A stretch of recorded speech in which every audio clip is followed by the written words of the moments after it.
In this episode, let's tear down this BMW 900 engine and, while we're at it, see if there are actually any hardware differences compared to the Vogue 900 engine. I've disassembled the BMW 850 before. The strokes of the 850 and 900 engines are the same.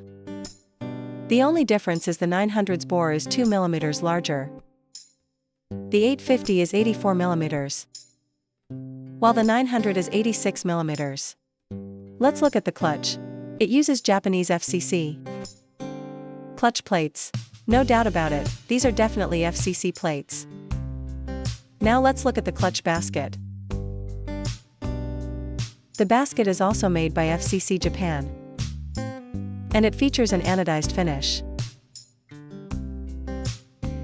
You can go back and check the teardown videos of the Vogue 900. The inner and outer clutch baskets are exactly the same. No difference in design or craftsmanship. When I disassembled domestic, Chinese, engines before, some netizens complained. If domestic bikes are so good, why use Japanese parts? But actually, brands like BMW and Aprilia also use Japanese components. From here, we can see that this is an older version of the BMW 900 engine. You can tell by this timing chain guide plate. It is the short version. It was improved in later stages. I feel BMW treats Vogue quite well, giving them the newer engine models directly, instead of using this older version. The one in the Vogue 900 is the reinforced and improved version. So, don't just talk about domestic engines. Even engines from these big-name manufacturers are constantly being optimized. An engine isn't just done once it's built. It goes through a process of continuous evolution. Removing the camshafts. These camshafts are also forged from alloy steel. European cars always use good materials. The Vogue 900 uses the same camshafts.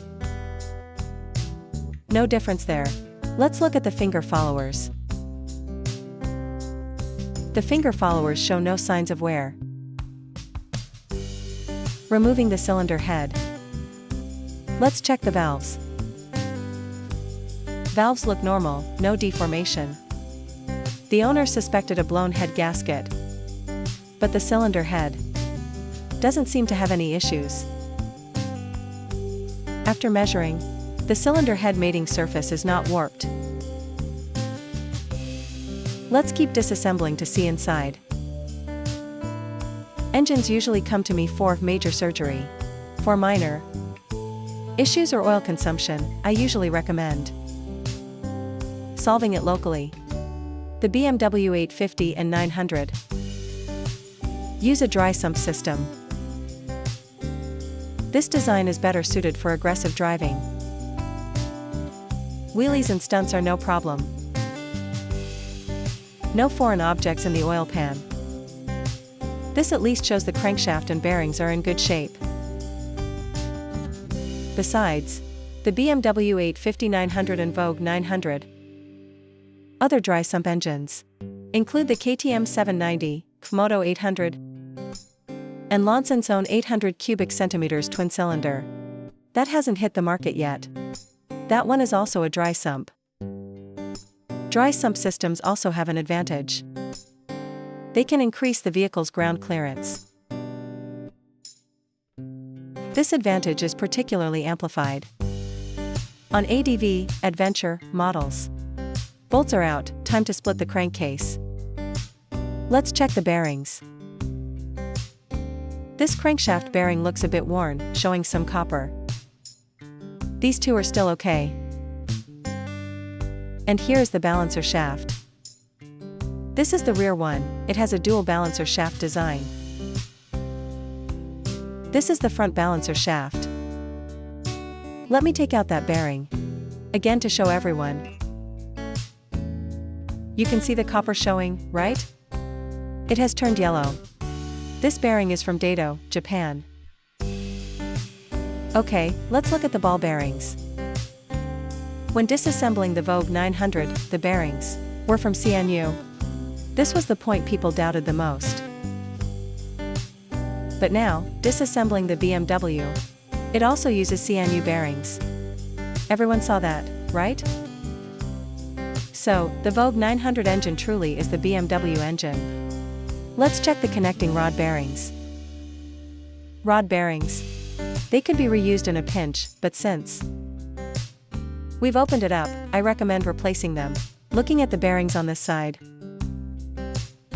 Also barely reusable. These are also from Daido, Japan. We live in a globalized economy now.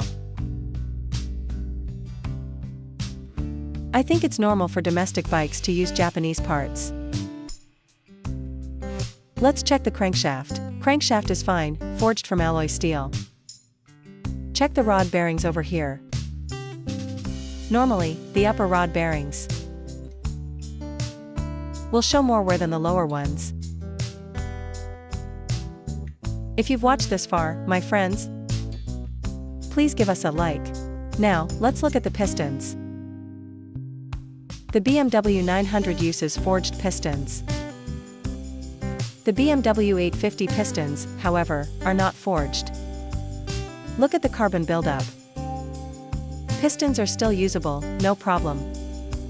But the piston rings show signs of oil burning. Replacing rings is difficult. It requires a full engine teardown. So, I also suggest the owner replace the piston rings. Pistons are fine. Let's look at the cylinders.